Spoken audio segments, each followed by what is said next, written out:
الحمد لله نحمده ونستعينه ونؤمن به ونتوكل عليه ونعوذ بالله من شرور أنفسنا ومن سيئات أعمالنا من يهده الله فلا مضل له ومن يضلله فلا هادي له وأشهد أن لا إله إلا الله وحده لا شريك له وأشهد أن محمدا عبده ورسوله أرسله بالهدى ودين الحق ليظهره على الدين كله ولو كره المشركون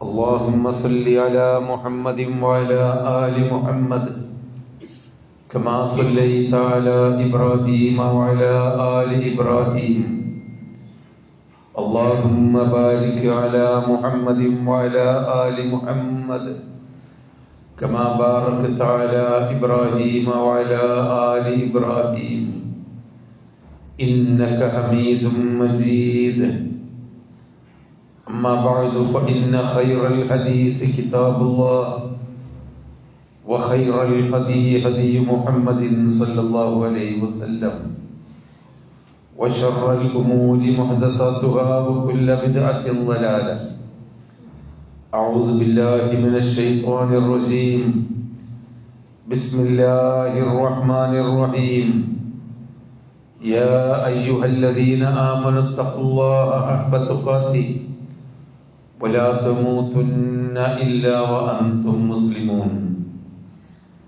أعوذ بالله من الشيطان الرجيم يا أيها الذين آمنوا اتقوا الله وقولوا قولا سديدا يصلح لكم أعمالكم ويغفر لكم ذنوبكم ومن يطع الله ورسوله فقد فاز فوزا عظيما أعوذ بالله من الشيطان الرجيم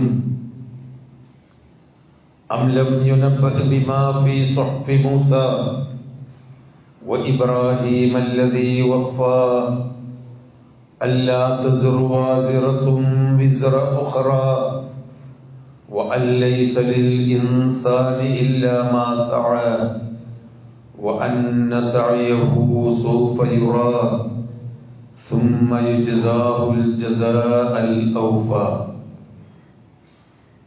ബഹുമാന്യരായ സഹോദരന്മാരെ, സഹോദരികളെ, അല്ലാഹുവിന്റെ വിധിവിലക്കുകൾ ശ്രദ്ധിച്ച് അവനെ സൂക്ഷിച്ചുകൊണ്ട് ജീവിക്കണമെന്ന് ആദ്യമായി എല്ലാവരെയും ഉണർത്തുകയാണ്. ഹജ്ജ് മാസത്തിന്റെ ഇടയിലാണ് നമ്മളുള്ളത്. ദുൽഹജ്ജ് മാസം നമ്മുടെ മുമ്പിൽ ആഗതമായി നിൽക്കുന്നു. ബലിപെരുന്നാൾ മുസ്ലിങ്ങളെ സംബന്ധിച്ചിടത്തോളം രണ്ട് ആഘോഷങ്ങളിലൊന്നാണ്. അള്ളാഹു മുസ്ലിങ്ങൾക്ക് ആഘോഷിക്കാൻ വേണ്ടി കൽപ്പിച്ച രണ്ട് ഈദുകളിലൊന്നാണ് ബലിപെരുന്നാൾ. ആ ബലിപെരുന്നാളിന് വേണ്ടിയുള്ള ഭൗതികമായ ഒരുക്കങ്ങൾ മുസ്ലിങ്ങളായ നാം നടത്തിക്കൊണ്ടിരിക്കുന്നുണ്ട്. അന്നത്തെ പ്രത്യേകമായ സുന്നത്ത് ബലികർമ്മമാണ്. അതിനുവേണ്ടിയുള്ള മൃഗങ്ങളെ കണ്ടെത്താനും അതിൻ്റെ കച്ചവടം ഈ സീസണിൽ നന്നായി നടത്താനുമെല്ലാം കച്ചവടക്കാരും ബലികർമ്മം നടത്താൻ ഉദ്ദേശിക്കുന്നവരുമെല്ലാം അതിൻ്റെ ആത്മീയ വശങ്ങൾ ശ്രദ്ധിച്ചുകൊണ്ടിരിക്കുന്നുണ്ട്.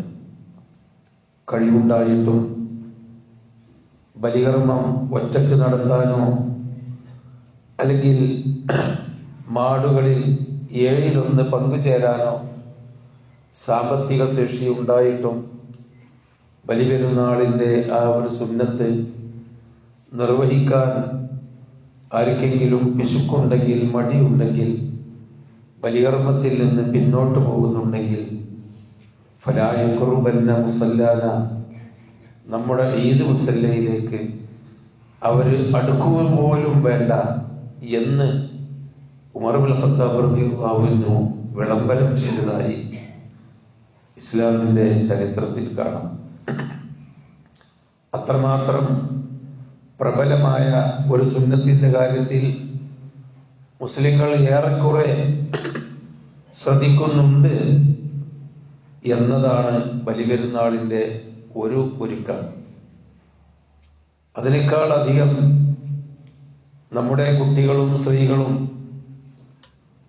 ആണുങ്ങളുമെല്ലാം പുതിയ വസ്ത്രം ധരിക്കാനും അത് തെരഞ്ഞു നടക്കാനും ടെക്സ്റ്റൈൽസുകളിൽ തിരക്ക് കൂട്ടുന്ന ഒരു കാലമായിരിക്കുന്നു. അതൊക്കെ സുന്നത്താണ്. നല്ല വസ്ത്രം ധരിക്കലും പുതിയത് ധരിക്കലും ഒക്കെ നബി സല്ലല്ലാഹു അലൈഹി വസല്ലമ കൽപ്പിച്ചതും പ്രോത്സാഹിപ്പിച്ചതും ഒക്കെ തന്നെയാണ്. പറഞ്ഞു വരുന്നത് ബലിപെരുന്നാളിന്റെ ഈ ഭൗതികമായ ആർഭാടങ്ങളും സുഖങ്ങളും ആഘോഷങ്ങളും അന്ന് കുടുംബ സംഗമങ്ങളും കുടുംബ ബന്ധങ്ങളും സ്ഥാപിക്കാനും ആ ഒരു ഒഴിവു ദിവസം പെരുന്നാൾ ആഘോഷിക്കാനുമൊക്കെ നമ്മൾ വിശ്വാസികൾ പ്ലാൻ ചെയ്യുന്നുണ്ടെങ്കിൽ അതിൻ്റെയൊക്കെ പിന്നിൽ ബലിപെരുന്നാൾ നമുക്ക് നൽകുന്ന ഒരു മതപരമായ സന്ദേശമുണ്ട്. ഇബ്രാഹിം നബി അലൈഹിസ്സലാമിന്റെ ജീവിതം, ആ ജീവിതത്തെ പറ്റി ശ്രദ്ധിക്കാതെ ആ ജീവിതത്തിൽ നിന്ന് നമ്മൾ എന്തെങ്കിലും പാഠം ഉൾക്കൊള്ളാതെ പെരുന്നാൾ എന്ന ആന്തർതി ആഘോഷിക്കുന്നതിൽ ഒരർത്ഥവുമില്ല. അങ്ങനെയില്ലാത്ത ആളുകൾക്ക് പെരുന്നാൾ ആഘോഷിക്കാനുള്ള അർഹതയുമില്ല. ഈദുൽ അദ്ഹയുടെ പിന്നിലുള്ള ചരിത്രം ഇബ്രാഹിം നബി അലൈഹിസ്സലാമിന്റെ ചരിത്രമാണ്. ചിലതെല്ലാം കഴിഞ്ഞ ദിവസം നമ്മൾ സൂചിപ്പിച്ചു. അംലം യുനബ്ബഅ ബിമാ ഫീ സുഹഫി മൂസ വഇബ്രാഹിം അല്ലദീ വഫ അല്ലാ തസിറു വാസിറത്തും വിസ്റ ഉഖ്റാ വഅലൈസ ലിൽ ഇൻസാനി ഇല്ലാ മാ സഅ. ഇബ്രാഹിം നബി അലൈഹിസ്സലാം പഠിപ്പിച്ച ഒരു സന്ദേശം, അല്ലാഹുവിങ്കലേക്ക് തിരിച്ചു പോകുമ്പോൾ മനുഷ്യൻ ഒറ്റക്കൊറ്റക്കായിരിക്കും. ആരും അവന്റെ കൂട്ടിനുണ്ടാവില്ല. പിതാവോ മക്കളോ ഭാര്യയോ ഭർത്താവോ കൂട്ടുകുടുംബാംഗങ്ങളോ പാർട്ടിക്കാരോ ഉണ്ടാവില്ല. ഓരോരുത്തരും അവരവർ നിർവഹിക്കേണ്ട ബാധ്യതകൾ നിർവഹിച്ചു കൊണ്ട് വേണം പോകാൻ. ആരുടെയും പാപം മറ്റൊരാൾ ഏറ്റെടുക്കുകയില്ല. ആർക്കും ആരെങ്കിലും സൽക്കർമ്മം ചെയ്തു എന്നതുകൊണ്ട് നമുക്ക് ഉപകരിക്കുകയില്ല നമ്മൾ ഒറ്റയ്ക്ക് ചെയ്യാതെ. അംലം യുനബ്ബഅ ബിമാ ഫീ സുഹഫി മൂസ, മൂസാ നബി അലൈഹിസ്സലാമിന്റെ വേദഗ്രന്ഥങ്ങളിൽ അദ്ദേഹം പഠിപ്പിച്ച കാര്യങ്ങൾ അവർക്ക് അറിവ് നൽകപ്പെട്ടിട്ടില്ലേ? ഇബ്രാഹിം അല്ലദീ വഫ, അള്ളാഹുവിന്റെ കൽപ്പനകൾ പൂർണ്ണമായി നിർവഹിച്ച ഇബ്രാഹിം നബി അലൈഹിസ്സലാമിന് നൽകപ്പെട്ട ആ കൽപ്പനകളും അവർക്ക് കിട്ടിയിട്ടില്ലേ? എന്താണത്? അംലം യുനബ്ബഅ ബിമാ ഫീ സുഹഫി മൂസ വഇബ്രാഹിം അല്ലദീ വഫ അല്ലാ തസിറു വാസിറത്തും വിസ്റ ഉഖ്റാ. നാം ചെയ്ത കുറ്റങ്ങൾ ഏറ്റെടുക്കാൻ ആരും പരലോകത്തുണ്ടാവില്ല. അതാണ് ഇബ്രാഹിം നബിയുടെ പാഠത്തിൽ നിന്ന്, ജീവിതത്തിൽ നിന്ന് നമുക്ക് ഉൾക്കൊള്ളാനുള്ള പാഠം. ഇവിടെ നമുക്ക് പലരുമുണ്ട്. കുട്ടികൾക്ക് ഉമ്മയും ഉപ്പയുമുണ്ട്, മുതിർന്നവർക്ക് കൂട്ടുകാരുണ്ട്, കുടുംബങ്ങളുണ്ട്, സമ്പത്തുണ്ട്, അവന് മറ്റുള്ള ബന്ധങ്ങളുണ്ട്, സ്വാധീനങ്ങളുണ്ട്, പാർട്ടികളുണ്ട്. ഒക്കെ ശരി തന്നെയാണ്, അതൊക്കെ ഏറ്റെടുക്കാനുണ്ടായേക്കാം. പരലോകത്ത് നമ്മൾ ഒറ്റക്കേ ഉള്ളൂ. ആ ഒറ്റക്ക് പരലോകത്ത് എത്തിപ്പെടുമ്പോൾ ഉപകാരപ്പെടുന്ന സൽക്കർമ്മങ്ങൾ ചെയ്യണം എന്ന പാഠമാണ് ഇബ്രാഹിം നബി അലൈഹിസ്സലാം നമുക്ക് പഠിപ്പിച്ചു തന്നത്. പിതാവിനെ പോലും അദ്ദേഹം പിതാവിൽ നിന്ന് പോലും ഇറങ്ങിപ്പോരേണ്ടി വന്ന, വീട്ടിൽ നിന്ന് ആട്ടിപ്പുറത്താക്കപ്പെട്ടതിന്റെ പേരിൽ പിതാവിനോടുമുള്ള ബന്ധം പോലും ഉപേക്ഷിക്കേണ്ടി വന്നത് പിതാവിന്റെ പരലോകത്തെ രക്ഷപ്പെടുത്തുകയില്ല എന്ന ഒരൊറ്റ കാരണം കൊണ്ടാണ്. നാട്ടുകാര്, രാജാവടക്കം നാട്ടുകാരെ മുഴുവനും അദ്ദേഹത്തിന് വെറുപ്പിക്കേണ്ടി വന്നത് ഈ രാജകൊട്ടാരമോ ഈ രാജാവിന്റെ കീഴിലുള്ള പ്രജകളോ എന്നെ രക്ഷപ്പെടുത്താൻ സാധിക്കുകയില്ല. എന്റെ റബ്ബിനോടുള്ള ബാധ്യത ഞാൻ തന്നെ നിർവഹിക്കണം എന്ന ആ ഒരു ഉത്തരവാദിത്ത ബോധമാണ് ഇബ്രാഹിം നബി അലൈഹിസ്സലാം ഒറ്റപ്പെടാനും തീയിലെറിയപ്പെടാനും കാരണമായത് എന്നാണ് നമുക്കുള്ള പാഠം. ആ പാഠമാണ് പെരുന്നാൾ ആഘോഷിക്കുന്നവർ ഉൾക്കൊള്ളേണ്ടത്. മറ്റൊന്ന്, ഇബ്രാഹിം നബി അലൈഹിസ്സലാം പഠിപ്പിച്ച പാഠം, സ്ത്രീകൾക്ക് അല്ലാഹു ശരീഅത്തിൽ, പ്രവാചകന്മാരുടെ ശരീഅത്തിൽ നൽകിയ ഉന്നതമായ ഒരു സ്ഥാനം. നൂറ്റാണ്ടുകൾക്ക് മുമ്പ് ഒരു പെണ്ണ് 2 മലകൾക്കിടയിൽ, സഫാ മറുകൾക്കിടയിൽ ഓടി നടന്നത് ഖിയാമത്ത് നാൾ വരെ മനുഷ്യന്മാർ ഓടണം, ആണും പെണ്ണും. ആ 2 മലകൾക്കിടയിൽ അള്ളാഹുവിന്റെ ചിഹ്നമായ ഇന്ന സഫാ വൽ മർവത മിൻ ശാഇരില്ലാഹ്, അവിടെ ഓടിത്തീർക്കണം 7 വട്ടം. ആ സ്ത്രീ ഹാജറ ഓടിത്തീർത്തതിന്റെ ബാക്കി ഓട്ടം നിങ്ങൾ ഓടിത്തീർക്കണം എന്നതിൽ കൂടി ഒരു സ്ത്രീയെ ഇസ്ലാമിക ശരീഅത്തിൽ കൂടി അനശ്വരമാക്കുകയാണ് ചെയ്തത്. സ്ത്രീത്വത്തിനും മാതൃത്വത്തിനും അള്ളാഹു നൽകിയ മഹത്തായ ഒരു സ്ഥാനമാണ് ഇബ്രാഹിം നബി അലൈഹിസ്സലാം നമുക്ക് പഠിപ്പിച്ചത്. ഭാര്യമാരുള്ള നമ്മൾ, മക്കളുള്ള നമ്മൾ, ആ ബാധ്യത നമ്മുടെ കുടുംബത്തിലും സമൂഹത്തിലും അത് പാലിക്കുകയും, സ്ത്രീ എന്നത് ആദരിക്കപ്പെടേണ്ടവരും ബഹുമാനിക്കപ്പെടേണ്ടവളും സ്നേഹിക്കപ്പെടേണ്ടവളുമാണ്. അതൊരു വിൽപ്പന ചരക്കല്ല, അങ്ങാടികളിൽ ജനങ്ങൾക്ക് പ്രദർശിപ്പിക്കാനുള്ള പ്രദർശന വസ്തുവല്ല. എന്റെ പെൺമക്കൾ, എന്റെ കുട്ടികൾ, അവൾ അള്ളാഹുവിന്റെ മാർഗത്തിൽ ജീവിക്കേണ്ടവളാണെന്ന സ്ത്രീയുടെ വിശുദ്ധി, സ്ത്രീയോടുള്ള ആദരവ്, മാതൃത്വത്തിന്റെ ബഹുമതി, ഇതൊക്കെ ഇബ്രാഹിം നബി അലൈഹിസ്സലാം നമുക്ക് പഠിപ്പിച്ചു തരുന്നുണ്ട്. ആ പാഠം ഉൾക്കൊള്ളുമ്പോഴാണ് പെരുന്നാൾ ആഘോഷിക്കാനുള്ള അർഹത നമുക്ക് ലഭിക്കുക. മറ്റൊന്ന്, അള്ളാഹുവിനുള്ള തവക്കുല്. ഇബ്രാഹിം നബി പഠിപ്പിച്ചു തന്നു, ലൗ തവക്കൽതും അലല്ലാഹി ഹഖ തവക്കുലിഹി ലറുസിഖ്തും കമാ തുർസഖു ത്വയ്ർ തഗ്ദു ഖിമാസൻ വതറൂഹു ബിതാന. അള്ളാഹു പറഞ്ഞു, ഈ പക്ഷികളെ നിങ്ങൾ കാണുന്നില്ലേ, കൂട്ടിൽ നിന്ന് അതിരാവിലെ പറന്ന് പുറത്തേക്ക് പോകുമ്പോൾ ആ പക്ഷിക്ക് അറിഞ്ഞുകൂടാ ഇന്ന് തിന്നാനുള്ളത് എവിടെയാണ്, ഇന്ന് കുടിക്കാനുള്ള വെള്ളം എവിടെ നിന്ന് കിട്ടും, ഇന്ന് ആരാണ് എനിക്ക് ഭക്ഷണം തരിക എന്നൊന്നും പക്ഷിക്ക് അറിഞ്ഞുകൂടാ.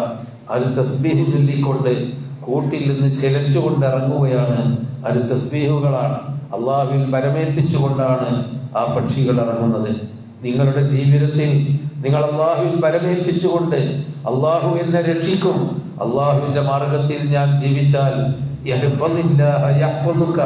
അള്ളാഹുവിനെ സൂക്ഷിച്ചുകൊണ്ട് ജീവിച്ചാൽ അള്ളാഹു എന്റെ കാര്യങ്ങൾ രക്ഷപ്പെടുത്തി തരും എന്ന തവക്കുല് നിങ്ങൾക്കുണ്ടെങ്കിൽ തീയും ചൂട് കുറഞ്ഞ് തണുപ്പായി മാറും എന്ന് ഇബ്രാഹിം നബി അലൈഹിസ്സലാം പഠിപ്പിച്ചു. ഒരു രാജ്യം മുഴുവനും തനിക്കെതിരായാലും എനിക്ക് അല്ലാഹു തആല രക്ഷ നൽകും എന്ന് ഇബ്രാഹിം നബി അലൈഹിസ്സലാം നമുക്ക് പഠിപ്പിച്ചു. ഇബ്രാഹിം നബിയുടെ ഭാര്യ ഹാജറ റളിയല്ലാഹു അൻഹയും പഠിപ്പിച്ചു.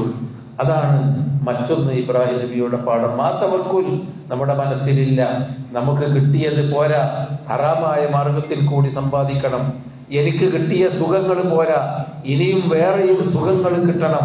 അള്ളാഹുവിന്റെ മാർഗത്തിൽ ഞാൻ ജീവിക്കുമ്പോൾ ചിലതെല്ലാം ഞാൻ ഉപേക്ഷിക്കേണ്ടി വരും. അത് ഉപേക്ഷിക്കാൻ പറ്റില്ല എന്നതാണ് തോന്നുന്നതെങ്കിൽ അവന് ഇബ്രാഹിം നബിയുടെ അനുയായിയാവാൻ കഴിയില്ല. നമ്മൾ ഉപേക്ഷിക്കേണ്ടി വരും. ജീവിതത്തിൽ പലതും ആഗ്രഹിക്കുന്നത് ത്യജിക്കേണ്ടി വരും. മൻ തറക ലില്ലാഹി ശൈഅൻ അബ്ബല്ലഹുല്ലാഹ്, അള്ളാഹുവിന് വേണ്ടി എന്തുപേക്ഷിച്ചാലും അതിന് അല്ലാഹു തആല പകരം തരും എന്നാണ് ഇബ്രാഹിം നബി അലൈഹിസ്സലാമിന്റെ പാഠം. കുടുംബത്തിൽ പിതാവ് പറഞ്ഞതനുസരിച്ച് കേട്ട് ജീവിച്ചാൽ മതിയായിരുന്നു അദ്ദേഹത്തിന്. ആദരണീയനായ ആ പിതാവിന്റെ മകൻ ആ നാട്ടിൽ ആദരവ് കിട്ടുമായിരുന്നു.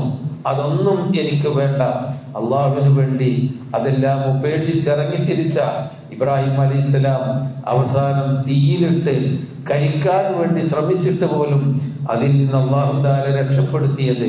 അള്ളാഹുവിന്റെ മാർഗത്തിൽ നമ്മൾ ഹറാമുകൾ ഉപേക്ഷിച്ചാൽ, പാടില്ലാത്തത് ഉപേക്ഷിച്ചാൽ അല്ലാഹു തആല നമുക്ക് നല്ല മാർഗവും തരും. യാ അയ്യുഹല്ലദീന ആമനു ഇസ്തജീബൂ ലില്ലാഹി വലിർറസൂൽ ഇദാ ദഅാകും ലിമാ യുഹീകും വഅലമു അന്നല്ലാഹ യഹൂലു ബൈനൽ മർഇ വഖൽബിഹി. അല്ലാഹു തആല പാഠമാണ് നമുക്കിങ്ങനെ പറഞ്ഞു തരുന്നത്. യാ അയ്യുഹല്ലദീന ആമനു, വിശ്വാസികളെ, ഇസ്തജീബൂ ലില്ലാഹ്, അല്ലാഹുവിന്റെ വിളിക്ക് നിങ്ങൾ ഉത്തരം ചെയ്യുക.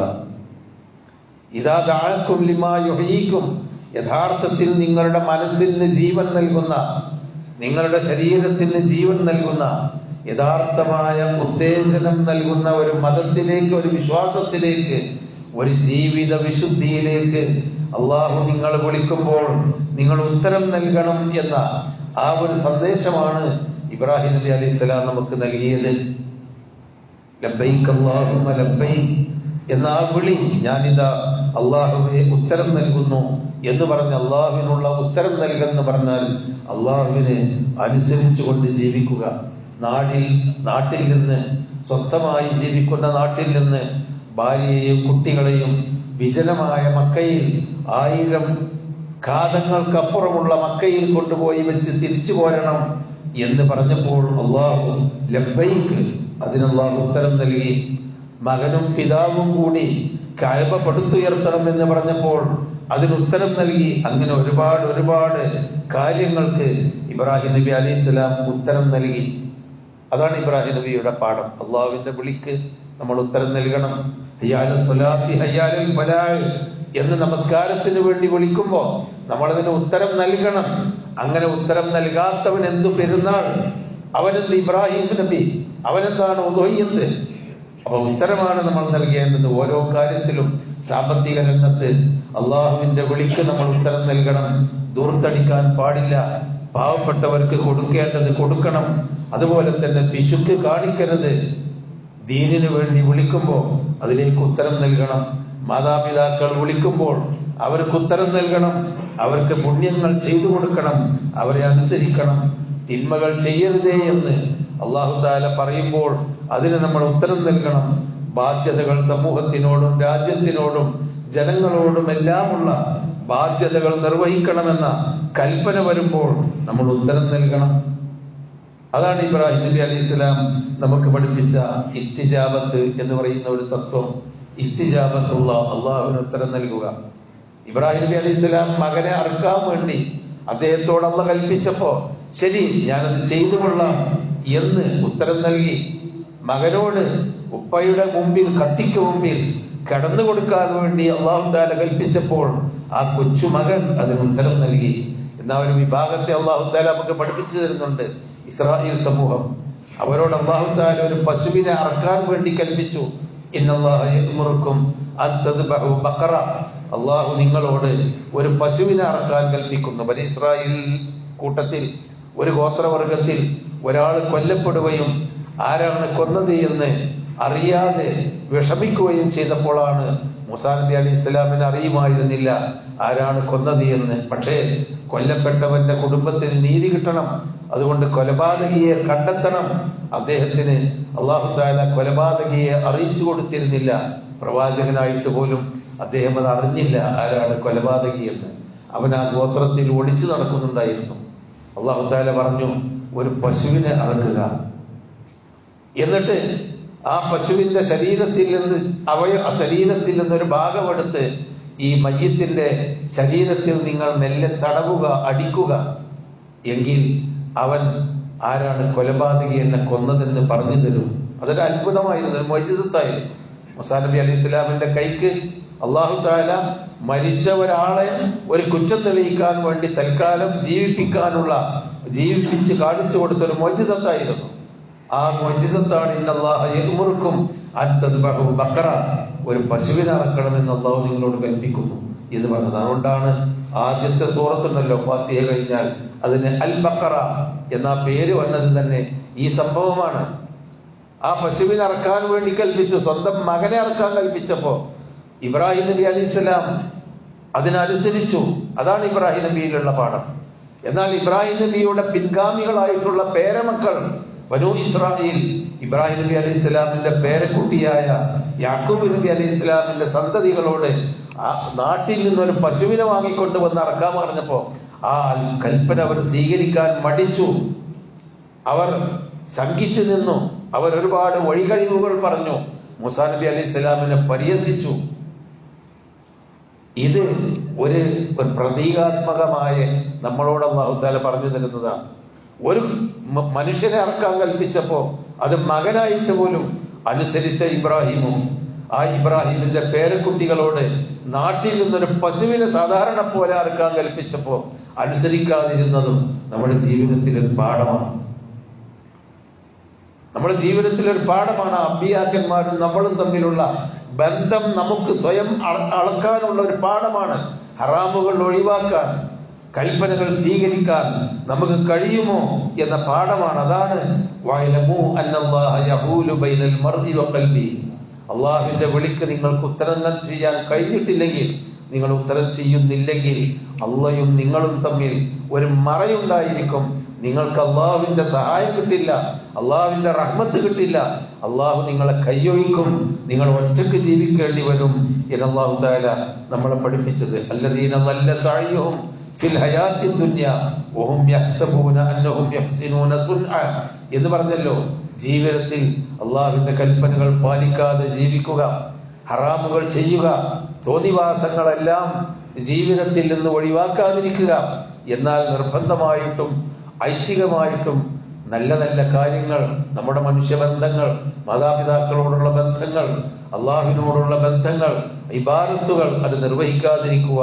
ഇത് രണ്ടിന്റെയും ഉദാഹരണമാണ് ഇസ്രായേലിയരുടെ പശുവിനെ അറക്കാൻ കൽപ്പിച്ച ഇസ്രായേലിയരെ പോലെയാണോ നിങ്ങൾ? അവരെ അല്ലാഹു തആല ശിക്ഷിച്ചു. ആ ഇസ്രായേലിയരെ 40 കൊല്ലം സീനാ മരുഭൂമിയിൽ പൊരിമയിലെത്തിട്ട് അല്ലാഹു തആല ശിക്ഷിച്ചു. അവസാനം അവർ തൗബ ചെയ്ത് മടങ്ങിയപ്പോഴാണ് അവർക്ക് രക്ഷ കിട്ടിയത്. ആ ഇസ്രായേലിനെ പോലെ ആകാതിരിക്കാനുള്ള കൽപ്പനയാണ് ഈ പഠിപ്പിച്ചത്. അഫമൻ സുയ്യിന ലഹു, നമുക്ക് തോന്നുകയാണ് നമ്മൾ ചെയ്യേണ്ടതൊക്കെ ശരിയാണ്. അല്ലാഹു തആല അതാ പറയുന്നത്. അഫമൻ സുയ്യിന ലഹു സൂഉ അമലിഹി, നിങ്ങൾ ചെയ്യുന്ന തിന്മകൾ നിങ്ങൾക്ക് നന്നായി തോന്നുകയാണോ? അങ്ങനെയുള്ളവനാണോ? ഫഇന്നല്ലാഹ യുദില്ലു മൻ യശാ, അങ്ങനെ നിങ്ങൾ ചെയ്യുന്നത് തിന്മയാണെന്ന്, നിങ്ങൾ ചെയ്യുന്ന കാര്യങ്ങൾ അത് എല്ലാ തിന്മയും അതാണ് ശരി, ഞാനാണ് ശരി, എന്റെ പക്ഷമാണ് ശരി എന്ന ആ നിലപാടിലാണോ നിങ്ങളുള്ളത്? അല്ലാഹു തആല അത്തരക്കാരെ വഴിതെറ്റിക്കും എന്നാണ് അല്ലാഹു തആല പഠിപ്പിക്കുന്നത്. അതുകൊണ്ട് ഒരിക്കലും നമ്മൾ ഇബ്രാഹിം നബി അലൈഹി സ്വലാമിന്റെ മാർഗത്തിലാണ് ജീവിക്കുന്നതെങ്കിൽ ആ ഇബ്രാഹിം നബി പഠിപ്പിച്ച ആ വഴിയാണ് നമ്മുടെ പെരുന്നാളിന്റെ അർഹത. അതാണ് ഇബ്രാഹിം നബിയെ നമ്മൾ ഓർക്കുന്ന മാർഗം, അല്ലാതെ കേവലം ആണ്ടർതിയല്ല എന്ന് മനസ്സിലാക്കുക. അല്ലാഹു തആല ആ ഇബ്രാഹിം നബി അലൈഹി സ്വലാമിന്റെ മാർഗത്തിൽ ജീവിച്ച് മരിക്കാൻ നമുക്ക് തൗഫീഖ് നൽകുമാറാവട്ടെ.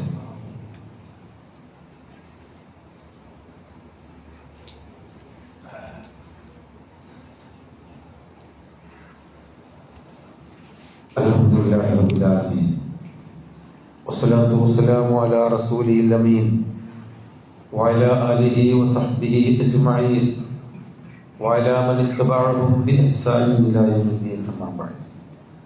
അഊദു ബില്ലാഹി മിനശ് ശൈത്വാനിർ റജീം. ബിസ്മില്ലാഹിർ റഹ്മാനിർ റഹീം.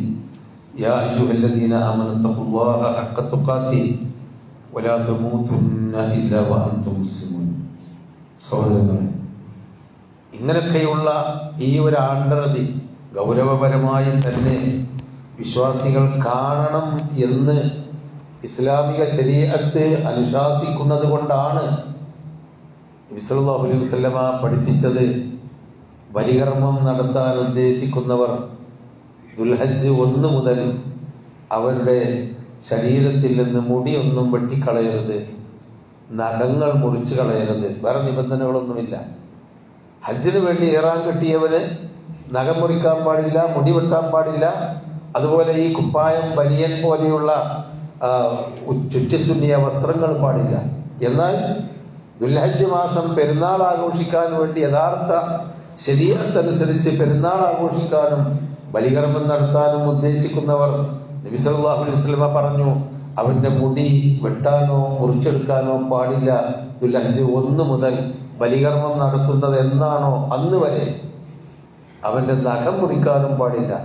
മുടിവെട്ടലും നഖം മുറിക്കലും ഇസ്ലാമിന്റെ സുന്നത്തായ കാര്യമാണ്.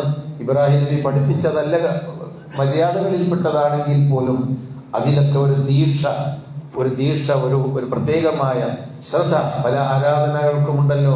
ചില ശ്രദ്ധയോടുകൂടി ചില കാര്യങ്ങൾ ഉപേക്ഷിക്കുക, ആ ഒരു ഉപേക്ഷിച്ചുകൊണ്ട് ആരാധനാകർമ്മങ്ങൾക്ക് വേണ്ടി ഒരുങ്ങണം എന്നാണ്. അതൊക്കെ നമ്മളെ പഠിപ്പിക്കുന്നത് ഈ ഒരു ദിവസം വരാനിരിക്കുന്ന വലിയാലിൻ അശ്ർ, പ്രഭാതം തന്നെയാണ് സത്യം. എത്രത്തോളം അത്ഭുതമാണോ കിഴക്ക് സൂര്യൻ ഉദിക്കുന്നത്, അത് പൊങ്ങി വരുന്നത്, ആ പൊങ്ങി വരുന്ന പ്രഭാതത്തിന്റെ പ്രഭ എത്രത്തോളം നിങ്ങൾക്ക് ഉപകാരപ്രദമാണോ ആ പ്രഭാതം തന്നെയാണ് സത്യം. വലിയാലിൻ അശ്ർ, ദുൽഹജ്ജ് മാസത്തിലെ 10 ദിവസങ്ങൾ, ആദ്യത്തെ 10 രാവുകൾ, അതാണ് സത്യം. പ്രഭാതം പോലെ മനുഷ്യന്റെ മുമ്പിൽ അത്ഭുതവും അതുപോലെ തന്നെ ഗാംഭീര്യത്തോടുകൂടി നമ്മൾ കാണേണ്ടതുമായ ഒരു ദിവസങ്ങളാണ് ദുൽഹജ്ജ് ആദ്യത്തെ 10 എന്ന് ഖുർആൻ പഠിപ്പിച്ചതും ഈ പ്രാധാന്യമാണ്. അതുകൊണ്ട് സഹോദരങ്ങളെ, പെരുന്നാളിന് വസ്ത്രമെടുക്കണം, നമുക്ക് ആവശ്യമാണ്. ഉദയത്തിനുള്ള ഒരുക്കങ്ങൾ നടത്തണം, ആവശ്യമാണ്. പെരുന്നാളിന്റെ എല്ലാ ഭൗതികമായ അലങ്കാരങ്ങളും നമുക്ക് വേണം. അള്ളാഹു അനുവദിക്കുന്ന തരത്തിൽ അത് ആവശ്യമാണ്. അതിന്റെയും അപ്പുറത്ത് 4000 കൊല്ലം മുമ്പ് ജീവിച്ച ഒരു മഹാമനുഷ്യന്റെ ജീവിതം, ആ കുടുംബത്തിന്റെ ജീവിതം, അതിലുള്ള അർപ്പണബോധം, അനുസരണബോധം, ആ തഖ്വ, അതാണ് ഈ ദുൽഹജ്ജ് മാസത്തിന്റെ വരവോടുകൂടി നമ്മൾ ഉൾക്കൊള്ളേണ്ടത്. അങ്ങനെ ഉൾക്കൊണ്ട് ജീവിക്കാനുള്ള തൗഫീഖ് അല്ലാഹു തആല നമുക്കെല്ലാം നൽകുമാറാവട്ടെ. ആ മഹാന്മാരായ അമ്പിയാക്കന്മാരുടെയും ശുഹദാക്കളുടെയും സാലിഹീങ്ങളുടെയും കൂടെ നാളെ പരലോകത്ത് ഒരുമിച്ച് കൂട്ടപ്പെടുന്നവരെ അള്ളാഹു നമ്മളെയും നമ്മുടെ മക്കളെയും നമ്മുടെ കുടുംബങ്ങളെയും ദുആക്ക് വസിയത്ത് ചെയ്തവരെയും ഉൾപ്പെടുത്തുമാറാവട്ടെ. റബ്ബനാ ആതിനാ ഫിദ് ദുനിയാ ഹസന വഫിൽ ആഖിറതി ഹസനത വഖിനാ അദാബന്നാർ. ربنا هب لنا من ازواجنا وذرياتنا قرة اعين واجعلنا للمتقين اماما. آمين برحمتك يا ارحم الراحمين. സഹോദരങ്ങളെ, പള്ളിയുടെ